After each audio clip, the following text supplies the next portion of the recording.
Seorang gadis ini hanya dapat menangis ketika seorang pria mengambil daging bokongnya yang akan dijual kepada orang-orang penikmat daging manusia. Apa yang sudah dilakukan gadis ini hingga daging bokongnya diambil? Diceritakan sebelumnya seorang gadis disekap gara-gara terpesona oleh seorang pria yang ternyata seorang kanibal dan pemasok daging manusia dan mau saja diajak ke kediamannya yang berada di pedalaman kota. Setelah sehari disekap, gadis ini meminta agar ia diizinkan untuk mandi mendengar permintaan gadis ini. Pria itu pun berpikir sejenak. Akhirnya setelah mempertimbangkannya, pria ini pun setuju karena memang daging yang akan dia jual dan nikmati ini haruslah segar dan juga bersih. Maka pria ini pun melepas rantai yang mengikat tangan gadis itu. Dan tak lupa, ia memberitahu jika gadis itu bertingkah, maka gadis itu akan menerima hukuman yang sangat berat. Maka ia pun diminta berjalan mengikuti si pria di belakang sebelum keluar dari kamar. Tak lupa pria ini mengingatkan sekali lagi agar gadis ini tidak macam-macam, dan gadis itu pun mengangguk dengan patuh. Mereka pun berjalan dari tempat gadis itu disekap menyusuri rumah yang sangat luas.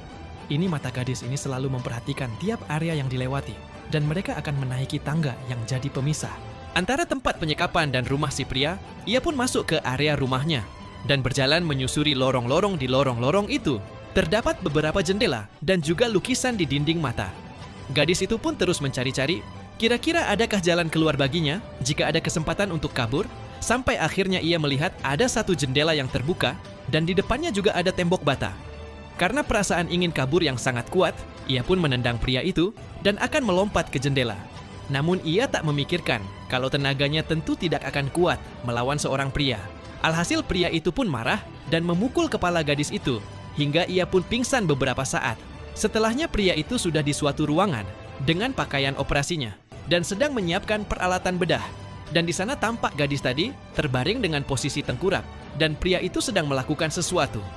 Di bawah sana tidak lama mata gadis ini pun perlahan-lahan terbuka dan ia mulai sadar. Namun karena masih dalam pengaruh bius, gadis ini tidak bisa menggerakkan tubuhnya. Ia pun bicara bahwa ia tak bisa bergerak.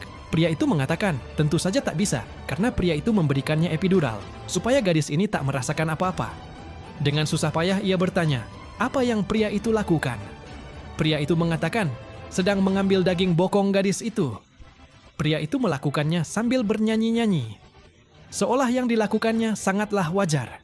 Sedangkan gadis ini hanya bisa menangis karena ia tak bisa bergerak dan memberikan perlawanan. Ia memohon agar jangan melakukannya. Namun terlihat daging bokongnya telah lepas. Si pria mengatakan tak akan apa-apa karena ia seorang dokter dan tahu bagaimana menutupinya. Nanti gadis ini pun dikembalikan ke kamarnya.